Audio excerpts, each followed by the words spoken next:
नमस्कार। क्या चुनावों के दौरान किए गए वायदे महज चुनावी वायदे रहते हैं? क्या उन चुनावी वायदों के दम पर जनता को गुमराह करके, जनता को लुभा के सिर्फ वोट हासिल करना होता है और चुनाव जीतने के बाद उन चुनावी वायदों के लिए कोई प्रतिबद्धता नहीं होती है, कोई जवाबदेही नहीं होती है जनता के प्रति और अपने द्वारा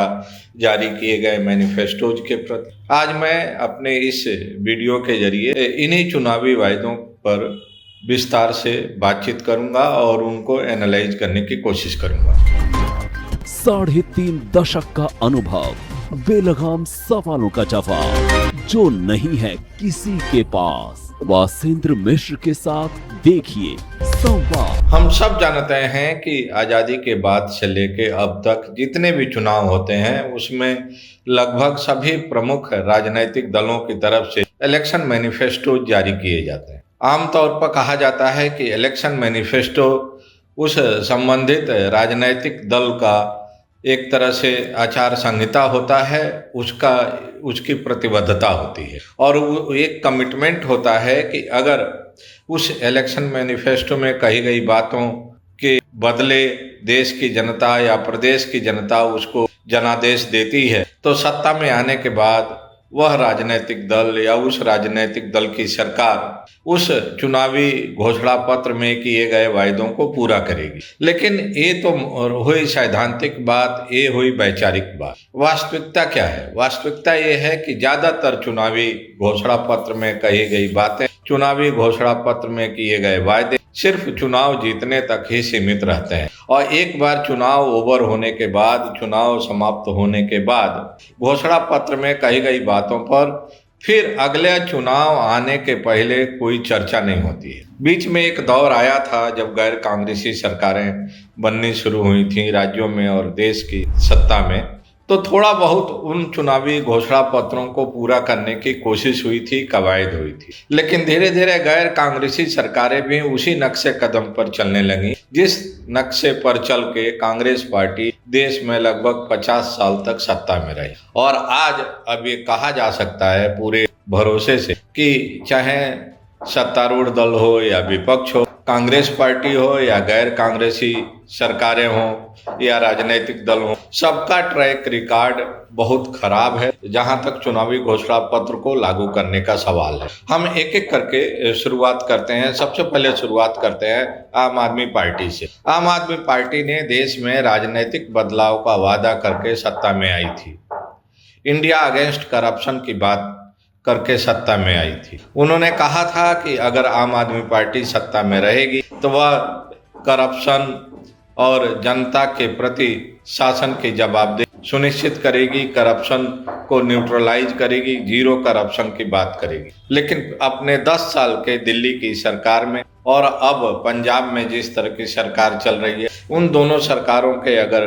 कामकाज की ईमानदारी से समीक्षा किया जाए और उसका विश्लेषण किया जाए तो आम आदमी पार्टी की सरकार और गैर आम आदमी पार्टी की सरकारों में कोई बहुत खास अंतर दिखाई नहीं देगा। चाहे वो करप्शन का सवाल हो या जनता के प्रति किए गए वायदों को पूरा करने का सवाल हो, इन सभी महत्वपूर्ण मुद्दों पर आम आदमी पार्टी की सरकार का भी ट्रैक रिकॉर्ड वही रहा है जिस तरह का ट्रैक रिकॉर्ड आम आदमी की पार्टी के पहले की सरकारों का रहा है। दिल्ली में आम आदमी पार्टी ने दावा किया था कि वो जमुना का पानी पीने योग्य बना देंगे और हर दिल्ली का नागरिक सीधे रनिंग टैप से पानी लेकर पी सकता है। लेकिन 10 साल तक सरकार में रहने के बाद यमुना पहले से भी ज़्यादा प्रदूषित हो गई, पहले से भी ज़्यादा गंदी हो गई और दिल्ली एक ऐसा शहर बन गया कि दुनिया में कहीं भी कोई वायरस अगर फैलता है, दुनिया में कहीं भी कोई एपिडेमिक आती है तो उसका असर देश की राजधानी दिल्ली में भी देखने को जरूर मिलता है। और चाहे प्रदूषण हो या महामारी हो, हर तरह के प्रकोप से दिल्ली की जनता को जूझना पड़ता है। भारतीय जनता पार्टी ने दिल्ली की सत्ता एक लंबे अंतराल के बाद हासिल की है और दिल्ली विधानसभा के चुनाव में भारतीय जनता पार्टी ने तमाम ऐसी घोषणाएं की थी जिन तरह की घोषणाओं के दम पर आम आदमी पार्टी कांग्रेस पार्टी को सत्ता से बेदखल किया था। लेकिन अब 100 दिन लगभग पूरे हो चुके हैं दिल्ली में भारतीय जनता पार्टी की सरकार के, और ज्यादातर घोषणाएं जो चुनावी घोषणाएं थी उनको अभी तक अमली जामा नहीं पहनाया जा सका है। सबसे बड़ा जो गेम चेंजर योजना रही दिल्ली विधानसभा के चुनाव में, झारखंड विधानसभा के चुनाव में, मध्य प्रदेश विधानसभा के चुनाव में, कर्नाटक विधानसभा के चुनाव में, हिमाचल विधानसभा के चुनाव में, और महाराष्ट्र विधानसभा के चुनाव में वह महिलाओं से जुड़ी हुई योजनाएं थी। और सभी राजनीतिक दलों ने इन अलग अलग राज्यों में हुए विधानसभा चुनाव में महिलाओं के लिए एक से बढ़कर एक योजनाओं का ऐलान किया था अपने चुनावी घोषणा पत्रों में। लेकिन आज स्थिति क्या है? अगर हम उदाहरण के तौर पर दिल्ली, महाराष्ट्र और मध्य प्रदेश, इन 3 राज्यों में जो चुनावी वायदे किए गए थे महिलाओं को आत्मनिर्भर बनाने के लिए, महिलाओं को आर्थिक रूप से सशक्त बनाने के लिए, उन योजनाओं का अगर रिपोर्ट कार्ड देखा जाए तो ये कहने में कोई गुरेज नहीं होगा कि इन तीनों राज्यों में महिलाओं को सशक्तिकरण के लिए जो आर्थिक सशक्तिकरण के वायदे किए गए थे वो पूरी तरह से ईमानदारी से लागू नहीं हुए हैं। उदाहरण के तौर पर अगर हम बात करें तो नरेंद्र मोदी जी अपने सभी चुनावी सभाओं में कहा करते थे कि मोदी की गारंटी है, और बीजेपी की सरकार बनने के बाद पहली कैबिनेट की बैठक में महिलाओं समृद्धि योजनाएं लागू कर दी जाएंगी। दिल्ली में उन्होंने हर महिला को 2,500 रुपया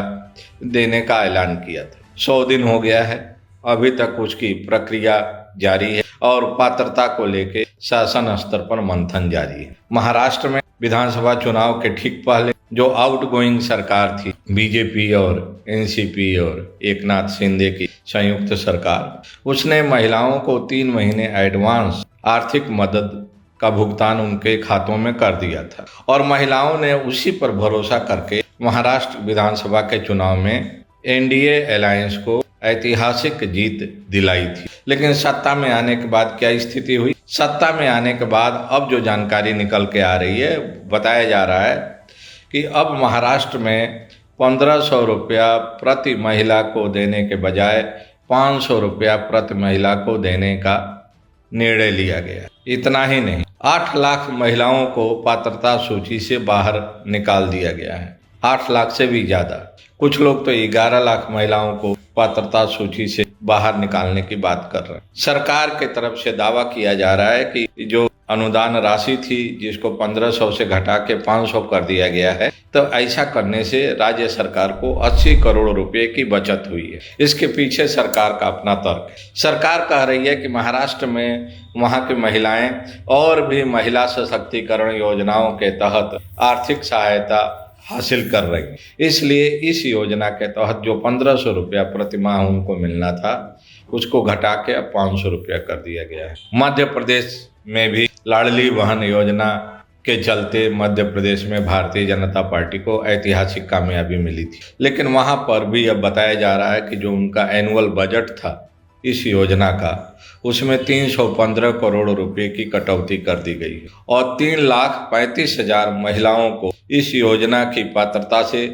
बाहर कर दिया गया है। अब एक क्या है, इससे एक बात साफ है कि चुनाव के पहले, चुनाव के दौरान जो भी वायदे किए जाते हैं, एक बार सत्ता हासिल हो जाने के बाद इन योजनाओं को पूरा करने में लाल फीताशाही आड़े आ जाती है, सरकारी सिस्टम आड़े आ जाता है, और जो पॉलिटिकल एग्जीक्यूटिव्स हैं वे निर्भर हो जाते हैं सरकारी अधिकारियों के ऊपर, लाल फीताशाही के उस चक्रव्यूह में फंस जाते हैं। अब वे अपने चुनावी घोषणाओं को पूरा, तो इस तरह से जो हालात हैं, कांग्रेस की सरकारें भी इसी तरह के परफॉर्मेंस के लिए बदनाम रही हैं। चाहे मध्य प्रदेश में एक लंबे अरसे के बाद जब कांग्रेस की सरकार बनी थी, कमलनाथ वहाँ के मुख्यमंत्री बने थे, तो वहाँ पर भी किसानों के लिए तमाम वायदे किए गए थे, लेकिन सरकार में रहते हुए उन वायदों को पूरा नहीं किया जा रहा था। तब कांग्रेस पार्टी के अंदर ही विद्रोह की शुरुआत हुई और उस समय ज्योतिरादित्य सिंधिया कांग्रेस पार्टी में ही थे, और ज्योतिरादित्य सिंधिया ने सार्वजनिक ऐलान कर दिया था कि अगर चुनावी वायदों को पूरा नहीं किया गया तो वे अपनी ही सरकार के खिलाफ सार्वजनिक तौर पर धरने में बैठेंगे। और उन चुनावी वायदों को पूरा कराएंगे, वो इलेक्शन मैनिफेस्टो में कही गई बातों को पूरा कराएंगे। नतीजा ये हुआ कि कमलनाथ की सरकार ने ज्योतिरादित्य सिंधिया के उस चेतावनी, उस डिमांड को भी मानने से इनकार किया और कांग्रेस पार्टी में विभाजन हुआ और ज्योतिरादित्य सिंधिया अपने समर्थकों के साथ बीजेपी में चले गए और कांग्रेस जो एक लंबे दशक के बाद मध्य प्रदेश की सत्ता में आई थी, वह अपना कार्यकाल पूरा किए बगैर सत्ता से बाहर हो गई। तो ये पहली बार नहीं है कि चाहे वो कांग्रेस पार्टी हो या गैर कांग्रेसी सरकारें हों, चुनावी वायदे करके चुनाव जीतने के बाद मुकर जाती रही हैं। ये हमने उदाहरण के तौर पर महिला सशक्तिकरण से जुड़े हुए कुछ योजनाओं का जिक्र किया, लेकिन ये भी सच है कि कुछ राज्य ऐसे हैं जहां पर कि इलेक्शन मैनिफेस्टो में कही गई बातों को बहुत ही प्रतिबद्धता के साथ, बहुत ही ईमानदारी के साथ लागू किया गया है। उदाहरण के तौर पर झारखंड में हेमंत सोरेन की सरकार ने चुनाव के पहले महिलाओं के लिए जिस तरह की आर्थिक योजनाओं का ऐलान किया था, चुनाव जीतने के बाद उसको तुरंत लागू किया। तेलंगाना में भी कांग्रेस की सरकार बनने के पहले कांग्रेस पार्टी ने जिन योजनाओं का ऐलान किया था, तेलंगाना में सत्ता आने के बाद रेवंत रेड्डी की सरकार उन चुनावी घोषणा पत्रों को पूरा करने में लगी हुई है, उन चुनावी वायदों को पूरा करने में लगी हुई है। अब बिहार में चुनाव होना है और कांग्रेस पार्टी और आरजेडी दोनों की तरफ से ये ऐलान किया गया है कि अगर सत्ता आती है बिहार विधानसभा के चुनाव के बाद, तो इंडिया अलायंस की सरकार बनने के बाद वहाँ पर जो वायदे किए गए हैं चुनावी, उसको पूरा किया जाएगा। महिलाओं को आर्थिक रूप से सशक्त बनाने की कोशिश की जाएगी और हर संभव महिलाओं की मदद करने की कोशिश की जाएगी सरकार बनने के बाद, अगर इंडिया अलायंस की सरकार बनती है। हम सब जानते हैं कि महिलाएं हमारे देश के चुनावी प्रक्रिया में एक महत्वपूर्ण भूमिका निभाती हैं। कुल आबादी की लगभग आधी आबादी महिलाओं की है और महिलाओं का वोट एक मुश्त उस दल को मिलता है जिस दल के प्रति महिलाओं में भरोसा पैदा होता है, जिस दल के नेता की साख को लेकर महिलाएं आश्वस्त होती हैं। नरेंद्र मोदी की राजनीतिक कामयाबी के पीछे भी महिलाओं का ही समर्थन माना जाता है और ठीक उसी तरह से जब तक आम आदमी पार्टी दिल्ली में कामयाब रही, तो आम आदमी पार्टी की कामयाबी के पीछे भी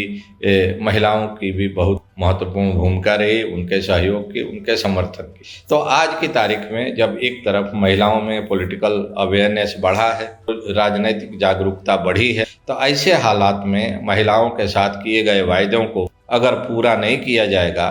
तो आने वाले चुनाव में उस राजनीतिक दल को राजनीतिक रूप से काफ़ी नुकसान का सामना करना पड़ सकता है